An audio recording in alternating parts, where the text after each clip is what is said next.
ಸ್ನೇಹಿತರೆ, media masters ನ್ಯೂಸ್ಗೆ ಸ್ವಾಗತ. ಗೆಳೆಯರೆ, ಕಾವೇರಿ ನದಿ ನೀರು ಹಂಚಿಕೆ ವಿಷಯದಲ್ಲಿ ಕರ್ನಾಟಕಕ್ಕೆ ಮತ್ತೊಂದು ಶಾಕ್ ಎದುರಾಗಿದೆ. ಇಂದು ಬೆಳಗ್ಗೆ ದೆಹಲಿಯಲ್ಲಿ ನಡೆದ ಕಾವೇರಿ ವಾಟರ್ ರೆಗ್ಯುಲೇಟರಿ ಕಮಿಟಿಯ ಸಭೆಯಲ್ಲಿ ಪ್ರತಿದಿನ 12,000 ಕ್ಯೂಸೆಕ್ನಂತೆ ಮುಂದಿನ 15 ದಿನಗಳ ಕಾಲ ನೀರನ್ನು ಹರಿಸುವಂತೆ ಸಮಿತಿ ಆದೇಶವನ್ನು ಕೊಟ್ಟಿದೆ. ಇದು ಕಾವೇರಿ ಕೊಳ್ಳದ ರೈತರಲ್ಲಿ ಆತಂಕಕ್ಕೆ ಎಡೆಮಾಡಿಕೊಟ್ಟಿದ್ದು, ರೈತರು ಈಗಾಗಲೇ ಈ ಆದೇಶವನ್ನು ವಿರೋಧಿಸ್ತಾ ಇದ್ದಾರೆ. KRS ಜಲಾಶಯ ಈಗ 109 ಅಡಿಗಳಿಗೆ ಮುಟ್ಟಿದೆ. ಹೀಗಿರುವಾಗ ಇಷ್ಟೊಂದು ನೀರು ಬಿಡೋದಾದರೂ ಹೇಗೆ ಅನ್ನೋ ಪ್ರಶ್ನೆ ಕರ್ನಾಟಕವನ್ನು ಕಾಡ್ತಾ ಇದೆ. ಈಗಾಗಲೇ ಆಗಸ್ಟ್ 13ನೇ ತಾರೀಕಿನಂದು ಕರ್ನಾಟಕ ಬಂದ್ಗೆ ಸಾಕಷ್ಟು ಕನ್ನಡ ಪರ ಸಂಘಟನೆಗಳು ಕರೆಯನ್ನು ಕೂಡ ಕೊಟ್ಟಿವೆ. ಇಂತಹ ಹೊತ್ತಲ್ಲೇ ಈ ಆದೇಶ ಬಂದಿರೋದು ಕರ್ನಾಟಕದ ಪಾಲಿಗೆ ಬಿಸಿ ತುಪ್ಪ ಆಗ್ತಾ ಇದೆ. ಇಲ್ಲಿ ರಾಜ್ಯ ಸರ್ಕಾರ ನೀರನ್ನು ಬಿಡುಗಡೆ ಮಾಡುತ್ತಾ ಅಥವಾ ಈ ಹಿಂದಿನ ಹಾಗೆ ಕಾವೇರಿ ವಾಟರ್ ರೆಗ್ಯುಲೇಷನ್ ಕಮಿಟಿಯ ಆದೇಶವನ್ನ ಕರ್ನಾಟಕ ಪಾಲಿಸೋದಿಲ್ವಾ? ಇಲ್ಲಿ ತಮಿಳುನಾಡು ನೀರಿನ ವಿಷಯದಲ್ಲಿ ಇಷ್ಟೊಂದು ಹಠ ಹಿಡಿತಾ ಇರೋದಾದ್ರೂ ಯಾಕೆ? ಕೇರಳ ಮತ್ತು ಕರ್ನಾಟಕದ ಡ್ಯಾಮ್ಗಳ ಮೇಲೆ ತಮಿಳುನಾಡಿಗೆ ಯಾಕೆ ಇಷ್ಟೊಂದು ವ್ಯಾಮೋಹ ಅನ್ನೋದ್ರ ಬಗ್ಗೆ ಒಂದಷ್ಟು ಮಾಹಿತಿಯನ್ನ ನಾವಿಲ್ಲಿ ನೋಡೋಣ.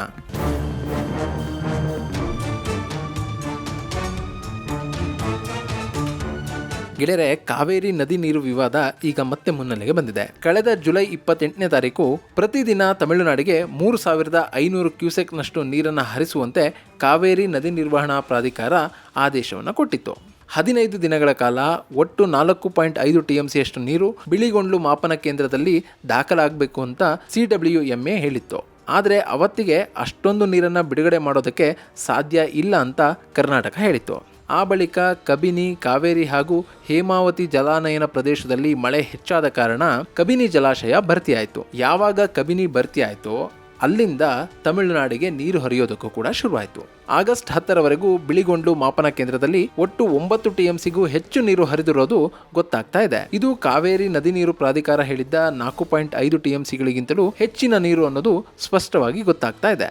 ಇನ್ನು ಇವತ್ತಿಗೂ ಕೂಡ ಕಬಿನಿ ಜಲಾಶಯದಿಂದ ಸರಿಸುಮಾರು 12,000 ಕ್ಯೂಸೆಕ್ನಷ್ಟು ನೀರು ತಮಿಳುನಾಡಿನತ್ತ ಹರಿದು ಹೋಗ್ತಾ ಇದೆ. ಇಷ್ಟಾದರೂ ತಮಿಳುನಾಡಿನ ನೀರಿನ ದಾಹ ಕಡಿಮೆ ಆಗಿಲ್ಲ. ಅವರು ಈ ಹಿಂದಿನ ಆದೇಶವನ್ನ ಕರ್ನಾಟಕ ಪಾಲಿಸ್ತಾ ಇಲ್ಲ ಅಂತ ಸುಪ್ರೀಂ ಕೋರ್ಟ್ ಮೆಟ್ಟಲನ್ನು ಕೂಡ ಏರಿದ್ದಾರೆ.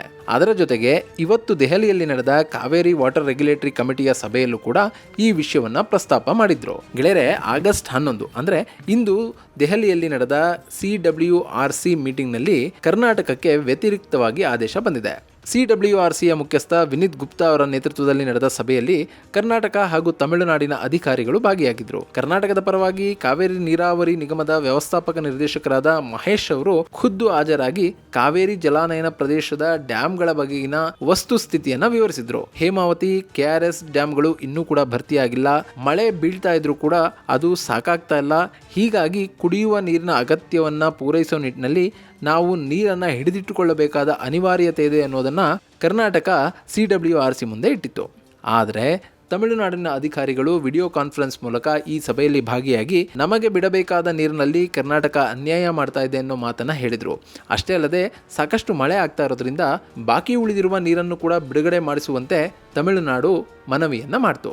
ಸೊ ಎರಡೂ ಕಡೆಯ ಅಭಿಪ್ರಾಯವನ್ನ ಗಮನಿಸಿದ CWRC ಪ್ರತಿದಿನ 12,000 ಕ್ಯೂಸೆಕ್ನಷ್ಟು ನೀರನ್ನು ತಮಿಳುನಾಡಿಗೆ ಹರಿಸಿ ಅಂತ ಕರ್ನಾಟಕಕ್ಕೆ ಆದೇಶವನ್ನು ಕೊಡ್ತು.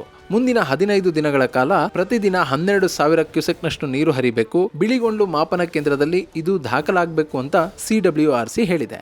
ಈ ಆದೇಶ ಹೊರಬೀಳ್ತಾ ಇದ್ದ ಹಾಗೆ ಕಾವೇರಿ ಜಲಾನಯನ ಪ್ರದೇಶದ ರೈತರ ಆಕ್ರೋಶದ ಕಟ್ಟೆ ಒಡೆದಿದೆ. ಈಗಾಗಲೇ ಕರ್ನಾಟಕ ಸರ್ಕಾರ ಬೆಳೆಗಳಿಗೆ ನೀರು ಕೊಡೋದಿಲ್ಲ, ನೀರು ಕಡಿಮೆ ಬಳಸುವ ಬೆಳೆಗಳನ್ನ ಬೆಳೀರಿ ಅಂತ ರೈತರಲ್ಲಿ ಮನವಿಯನ್ನು ಕೂಡ ಮಾಡಿದೆ. ಹೀಗಿರೋ ಸಂದರ್ಭದಲ್ಲಿ ತಮಿಳುನಾಡಿಗೆ ನೀರನ್ನು ಹರಿಸಿ ಅನ್ನೋದು ಎಷ್ಟು ಸಮಂಜಸ ಅನ್ನೋದು ರೈತರ ಆಕ್ರೋಶ. ಅಷ್ಟೇ ಅಲ್ಲದೆ ನಾವು ನಮ್ಮ ಡ್ಯಾಂಗಳಲ್ಲಿ ಸಂಗ್ರಹಿಸಿಟ್ಟುಕೊಂಡಿರುವ ನೀರನ್ನು ತಮಿಳುನಾಡಿಗೆ ಹರಿಸಬೇಕು ಅನ್ನುವ ಆಕ್ರೋಶ ಕೂಡ ರೈತರಲ್ಲಿ ಹೆಚ್ಚಾಗಿದೆ. ಹೀಗಾಗಿ ಕಾವೇರಿ ಕೊಳ್ಳದಲ್ಲಿ ಈಗ ಕಾವೇರಿ ಕಿಚ್ಚು ಹೆಚ್ಚಾಗುವ ಸಾಧ್ಯತೆ ಕಾಣ್ತಾ ಇದೆ.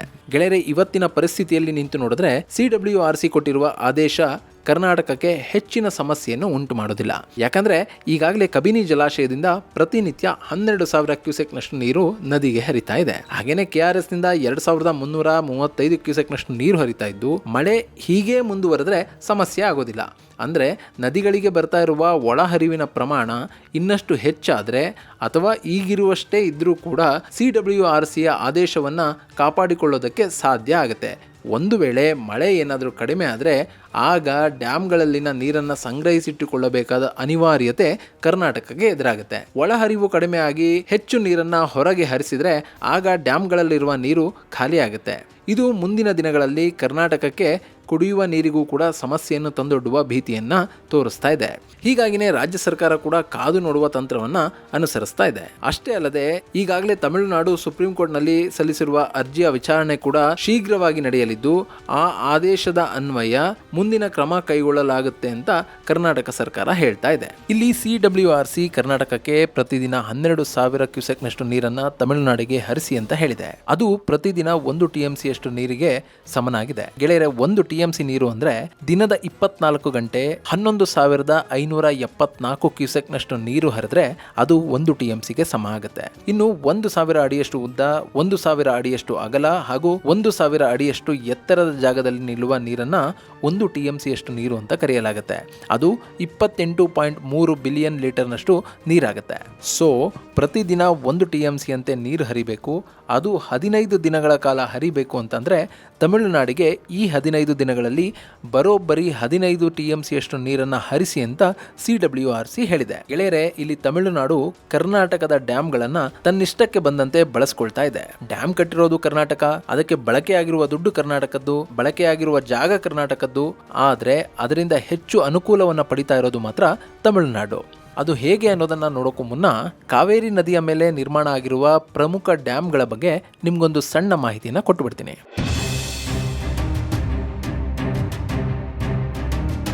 ಗೆಳೆಯರೆ, 20ನೇ ಶತಮಾನದ ಆರಂಭದಲ್ಲಿ ಮೈಸೂರು ಸಂಸ್ಥಾನದಲ್ಲಿ ನೀರಿಗಾಗಿ ಹಾಹಾಕಾರ ಇದ್ದ ಸಂದರ್ಭದಲ್ಲಿ ಕುಡಿಯುವ ನೀರು ಹಾಗೂ ನೀರಾವರಿಯ ಉದ್ದೇಶಕ್ಕಾಗಿ ಒಂದು ಅಣೆಕಟ್ಟನ್ನು ಕಟ್ಟೋದಕ್ಕೆ ಮೈಸೂರು ಅರಸರು ನಿರ್ಧಾರ ಮಾಡಿದ್ರು. ಅದೇ KRS ಅಣೆಕಟ್ಟು. ನವೆಂಬರ್ 11, 1911ರಂದು ಈ ಅಣೆಕಟ್ಟೆಯ ನಿರ್ಮಾಣಕ್ಕೆ ಅಡಿಗಲ್ಲನ್ನು ಹಾಕಲಾಯಿತು. ಹಾಗೆ 1932ರಲ್ಲಿ KRS ಅಣೆಕಟ್ಟೆ ಸಂಪೂರ್ಣವಾಗಿ ನಿರ್ಮಾಣ ಆಗಿ ನೀರಾವರಿಗೆ ಬಳಕೆಯಾಯಿತು. ಈ ಕನ್ನಂಬಾಡಿ ಕಟ್ಟೆಗೆ ಮೈಸೂರು ಮಹಾರಾಜರಾಗಿದ್ದ ನಾಲ್ವಡಿ ಕೃಷ್ಣರಾಜ ಒಡೆಯರ್ ಅವರ ಹೆಸರನ್ನ ಇಡಲಾಯಿತು. ಈ ಅಣೆಕಟ್ಟಿನಿಂದ ಮೈಸೂರು, ಮಂಡ್ಯ ಹಾಗೂ ಬೆಂಗಳೂರಿಗೆ ಕುಡಿಯುವ ನೀರನ್ನು ಸರಬರಾಜು ಮಾಡೋದರ ಜೊತೆಗೆ ಮಂಡ್ಯ ಭಾಗದಲ್ಲಿನ ಲಕ್ಷಾಂತರ ಎಕರೆ ಭೂಮಿಗೆ ನೀರನ್ನು ಒದಗಿಸುವ ಕೆಲಸ ಕೂಡ ಆಗಿದೆ. ಈ KRS ಅಣೆಕಟ್ಟೆಯಲ್ಲಿ 49 TMC ಅಷ್ಟು ನೀರನ್ನು ಸಂಗ್ರಹಿಸಬಹುದು. ಇನ್ನು ಕಾವೇರಿ ನದಿಯ ಉಪನದಿಯಾಗಿರುವ ಹೇಮಾವತಿ ನದಿ ಮೇಲೂ ಕೂಡ ಒಂದು ಡ್ಯಾಮ್ ಅನ್ನು ನಿರ್ಮಾಣ ಮಾಡಲಾಗಿದೆ. ಹಾಸನ ಜಿಲ್ಲೆಯ ಗೊರೂರಿನಲ್ಲಿ ನಿರ್ಮಾಣ ಆಗಿರುವ ಈ ಡ್ಯಾಮ್ 1979ರಲ್ಲಿ ಪೂರ್ಣ ಆಯಿತು. ಅಂದಿನಿಂದ ಇದು ಕರ್ನಾಟಕದ ಪ್ರಮುಖ ಜಲಾಶಯ ಅಂತ ಗುರುತಿಸಿಕೊಳ್ಳುತ್ತೆ. ಈ ಹೇಮಾವತಿ ಡ್ಯಾಮ್ನಲ್ಲಿ 35 TMC ಅಷ್ಟು ನೀರನ್ನ ಸಂಗ್ರಹಿಸಬಹುದಾಗಿದೆ. ಇನ್ನು ಕಾವೇರಿ ನದಿಯ ಮತ್ತೊಂದು ಪ್ರಮುಖ ಉಪನದಿಯಾಗಿರುವ ಹಾರಂಗಿ ನದಿಯ ಮೇಲೆ ಹಾರಂಗಿ ಜಲಾಶಯವನ್ನು ನಿರ್ಮಾಣ ಮಾಡಲಾಗಿದೆ. ಇದು ಕೊಡಗಿನ ಕುಶಾಲನಗರ ಸಮೀಪದ ಹುದಗೂರಿನಲ್ಲಿ ನಿರ್ಮಾಣ ಆಗಿದೆ. ಇಲ್ಲಿ ಹಾವೇರಿ ನದಿಯ ನೀರನ್ನು ಸಂಗ್ರಹಿಸಿ ನೀರಾವರಿ ಮತ್ತು ಕುಡಿಯುವ ನೀರಿನ ಅಗತ್ಯಗಳನ್ನು ಪೂರೈಸುವ ಉದ್ದೇಶದಿಂದ ಈ ಯೋಜನೆಯನ್ನ ಕೈಗೆತ್ತಿಕೊಳ್ಳಲಾಯಿತು. 1969ರಲ್ಲಿ ಇದರ ನಿರ್ಮಾಣಕ್ಕೆ ಅಡಿಗಲನ್ನು ಹಾಕಿ 1982ರಲ್ಲಿ ಈ ಡ್ಯಾಮ್ ಅನ್ನ ಪೂರ್ಣಗೊಳಿಸಲಾಯಿತು. ಇಲ್ಲಿ ಸುಮಾರು 8.5 TMC ಅಷ್ಟು ನೀರನ್ನ ಸಂಗ್ರಹಿಸಬಹುದು. ಇನ್ನು ಕಾವೇರಿ ಕೊಳ್ಳದಲ್ಲಿನ ಮತ್ತೊಂದು ಪ್ರಮುಖ ಡ್ಯಾಮ್ ಅಂದ್ರೆ ಅದು ಕಬಿನಿ ಡ್ಯಾಮ್. ಈ ಡ್ಯಾಮ್ನ 1959ರಲ್ಲಿ ನಿರ್ಮಾಣ ಮಾಡೋದಕ್ಕೆ ಕರ್ನಾಟಕ ಸರ್ಕಾರ ಕೈ ಹಾಕ್ತು. ಮೇ 20, 1974ರಲ್ಲಿ ಈ ಡ್ಯಾಮ್ ಸಂಪೂರ್ಣವಾಗಿ ನಿರ್ಮಾಣ ಆಯಿತು. ಇಲ್ಲಿ 19.52 TMC ಅಷ್ಟು ನೀರನ್ನ ಸಂಗ್ರಹಿಸಬಹುದಾಗಿದ್ದು ಈ ಡ್ಯಾಮ್ನಿಂದ ಕೃಷಿ ಹಾಗೂ ಕುಡಿಯುವ ನೀರಿಗೆ ನೀರನ್ನ ಒದಗಿಸಲಾಗ್ತಾ ಇದೆ. ಹಾಗೇನೆ ಈ ಜಲಾಶಯದಲ್ಲಿ 15 ಮೆಗಾವ್ಯಾಟ್ ವಿದ್ಯುತ್ ಅನ್ನು ಕೂಡ ಉತ್ಪಾದನೆ ಮಾಡಲಾಗ್ತಾ ಇದೆ. ಇದು ಕಾವೇರಿ ಹಾಗೂ ಅದರ ಉಪನದಿಗಳ ಮೇಲೆ ಕರ್ನಾಟಕದಲ್ಲಿರುವ ಪ್ರಮುಖ ಡ್ಯಾಮ್ಗಳ ಪರಿಚಯ. ಸೊ ಈ 4 ಜಲಾಶಯಗಳಿಂದ ಕಾವೇರಿ ನದಿಯ ಒಟ್ಟು 112 TMC ಅಷ್ಟು ನೀರನ್ನು ಕರ್ನಾಟಕ ಸಂಗ್ರಹಿಸಿಟ್ಕೊಳ್ಬಹುದಾಗಿದೆ. ಅದು ಕೂಡ ಮಳೆ ಉತ್ತಮವಾಗಿ ಆದ ಸಂದರ್ಭದಲ್ಲಿ ಮಾತ್ರ. ಇನ್ನು ತಮಿಳುನಾಡು ಕೂಡ ಕಾವೇರಿ ನದಿ ಮತ್ತು ಅದರ ಉಪನದಿಯ ಮೇಲೆ ಅಣೆಕಟ್ಟೆಗಳನ್ನು ನಿರ್ಮಾಣ ಮಾಡಿಕೊಂಡಿದೆ. ಅದರಲ್ಲಿ ಪ್ರಮುಖವಾಗಿ ನಮಗೆ ಕಾಣೋದು ಮೆಟ್ಟೂರು ಜಲಾಶಯ. ಈ ಮೆಟ್ಟೂರು ಜಲಾಶಯವನ್ನ ಸ್ಟ್ಯಾನ್ಲಿ ಅಣೆಕಟ್ಟು ಅಂತ ಕರೆಯಲಾಗುತ್ತೆ.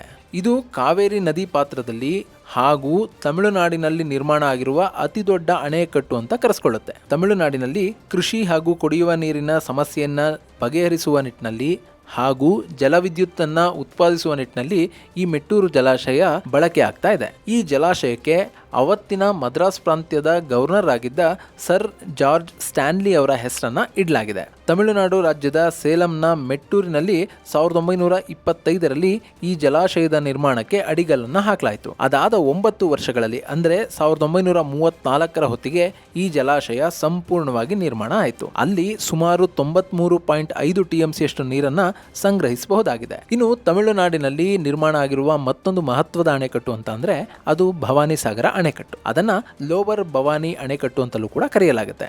ಇದು ಕಾವೇರಿ ನದಿಯ ಪ್ರಮುಖ ಉಪನದಿಯಾಗಿರುವ ಭವಾನಿ ನದಿಯ ಮೇಲೆ ನಿರ್ಮಾಣ ಆಗಿದೆ. 1948ರಲ್ಲಿ ಈ ಡ್ಯಾಮ್ನ ನಿರ್ಮಾಣ ಆರಂಭ ಆಯಿತು. 1955ರಲ್ಲಿ ಇದನ್ನ ಸಂಪೂರ್ಣವಾಗಿ ನಿರ್ಮಾಣ ಮಾಡಲಾಯಿತಾದ್ರೂ 1956ರಲ್ಲಿ ಈ ಡ್ಯಾಮ್ನಿಂದ ನೀರಿನ ಬಳಕೆಯನ್ನು ಶುರು ಮಾಡಲಾಯಿತು. ಇದು ತಮಿಳುನಾಡಿನ ಏರೋಡ್ ಜಿಲ್ಲೆಯಲ್ಲಿ ನಿರ್ಮಾಣ ಆಗಿದೆ.